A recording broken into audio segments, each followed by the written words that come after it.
Taurus, hi! Welcome to Mr. Queen PH at titingnan natin ang energies na parating sa inyong kaperahan, money, career, finances. Ngayong September 2024, if you are interested in private readings, meron tayong link sa description at sa pinned comment. Paki-check nyo na lang information kung paano mag-book for a private reading. Okay, let's see what's coming to you, Taurus. Ngayong September, money, career, finances for Taurus. Elephant. Elephant is a majestic creature, animal, diba? So, being regal din to. So, parang may royalty sa inyo, sa energy ninyo ngayong September when it comes to your career, finances, your business. I think, I feel like there's an upgrade na gagawin nyo sa trabaho nyo, sa business ninyo. May improvement. And this is also in your physical appearance. Maaring meron kang, mag-invest ka sa sarili mo na ma-improve yung iyong physical appearance, yung pananamit mo, the way you carry yourself. Kasi maaring meron kang pinoproject na look, no? Meron kang pinoproject na reputation for your career, for your business. And yan yung isa sa magbibigay sa'yo ng opportunity na to gain more parang access sa mga mas, how can I say that? Yung mga mas level up, mas social na opportunities. Wala na kaibang word na maisip for that. But, alam mo yung, let's say, yung pananamit mo, no? Kasi if you are very presentable and someone na pag nanamit, makakapag-isip yung ibang tao na, uy, this person is well educated or this person is intelligent, di ba? Ano yan eh? Yan yung parang mask mo or parang front mo sa pakikipag-usap sa ibang tao that will bring first impressions. And alam naman natin ang first impressions, it lasts, di ba? Kaya nga pag may mga interview, may mga meeting, or like business meeting, may mga client meetings, nagde-dress up talaga yung iba, no? Para ma-impress nila yung kanilang clients or yung kanilang employer, yung interviewer. So that's what I'm seeing for you. Meron kang mga changes na gagawin sa sarili mo to become more graceful, no? It doesn't matter kung ano yung gender mo, but this is about how you present yourself. It is majestic. It is regal. Okay? Let's see what else. You have desert. Ang desert, this is about being adaptability. Na kaya mong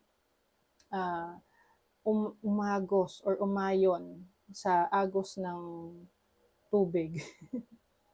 Alam mo yung, di ba, yan nga yung sinasabi sa mga Filipinos na they are resilient. We are resilient. Kasi kahit may mga challenges, may bagyo, may baha, we still remain smiling. No? Meron pa rin mga taong nakakagawa ng paraan, no? Para ma-enjoy yung challenge sa buhay nila. Okay, so for you, you have that kind of energy na kayang-kaya mong sumabay sa pagbabago. Okay? Mga pagbabago sa iyong buhay. You also have whale. Okay, so whale is about communication, harmony, being more authentic. So I think some of you will be expressing yourself in a more authentic way. Yung talagang on how you really want to present yourself, na gusto mong makita ka ng iba. And this is also about being open to communication. Maaring iba sa inyo, mas marami kayong makakausap, makakasalamuha ngayong September pagdating sa business, sa career ninyo, sa trabaho ninyo. May mga kakausapin kayong tao. Kaya rin siguro meron kayong ini-improve sa inyong physical appearance, no? The way you carry yourself, yung styling ninyo, is because you want to bring more confidence, no?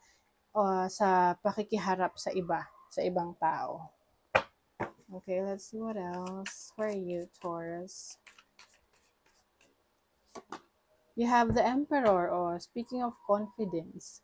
Ang Emperor, siya yung leader, no? Maaring merong leadership role sa inyo ngayong September na talagang that is something na gustong-gusto mong ma-achieve. So, pwedeng may pagtaas ng posisyon, promotion for some of you. This can also mean leadership role in your business, no? Ang Emperor, yan ay nagli-lead sa mga kingdoms. So, talagang yung iba sa inyo, pwedeng may na-improve sa inyong negosyo, mas dumami yung branches ng inyong business, or mas dumami yung inventory ninyo, yung clients ninyo. And this is bringing order and organization in your life. So ngayon, alam mo kung paano mo i-handle yung iyong finances, yung inyong trabaho. Alam mo rin yung mga future plans mo, kung saang direksyon yung gusto mong tahakin. You also have the 8 of Pentacles. So talagang pinagtatrabahuhan mo to. This is also about educating yourself. So maaring meron kang idadagdag pang knowledge sa sarili mo. Pwedeng sa formal education. Pwede namang doing your own research. This is mastering your craft. Kung ano man yung iyong pinagkakaabalahan ngayon, source of income mo, yun talaga yung tinatrabaho mo. You are hardworking. You have the Queen of Cups. Very creative ka rin. Yan yung maganda dyan kasi yung iba sa inyo, ang inyong trabaho, career, or business ay in alignment sa inyong interest, in alignment sa inyong talents, in alignment sa inyong skills. Kasi pwedeng nagtatrabaho ka sa isang company, let's say operator or a manager, pero ang iyong interest or talent mo is pagpipainting or singing, no? Which is pwede mo rin namang i-pursue pero as a hobby na lang, parang libangan. But yung iba, yung kanilang talents, yung skill set nila, nagiging career din nila, which is double parang double win. Kasi gusto mo yung ginagawa mo and at the same time, kumikita ka rin doon. You also have the Hermit, so this is healing. So, maaring kung ikaw ay nagkaroon ng challenges in your finances in the past, ngayong September, you are healing, you are recovering. Maaring nagkakaroon ka ng realization sa mga past mistakes mo, yung mga bad decisions mo sa trabaho, sa business, sa career. You're doing your inner work. So may mga pagkakataon rin na yes, nakikipag-usap ka, nakikisalamuha ka sa ibang tao, marami kang nakakausap, pero may time ka rin para sa sarili mong katahimikan ng isip. You also have the 8 of Swords. So this is frustration. Maaring ito yung i-workout mo, no? Yung frustration mo about the things na gusto mo pang ma-achieve. Kasi minsan gusto natin mabilis ang mga pangyayari. Gusto natin na maging maunlad agad-agad. Pero, you know, it doesn't happen overnight. No? Mahirap yung mga overnight success na yan. Kahit pa sabihin na it can change your life in a blink of an eye, pero yung proseso nung para maabot mo yon is really hard work. Let's say, for example na lang, no? Ewan ko kung hindi nyo kilala si Carlos Yulo, no? Si Carlos Yulo, isipin nyo ngayon na nung nakakuha siya ng 2 gold medal sa Olympics, in a blink of an eye, nagbago yung buhay niya. Nagkaroon ng energy shift sa kanya. Sobrang daming blessings na dumarating. May bahay siya, may mga mandaming pera, no?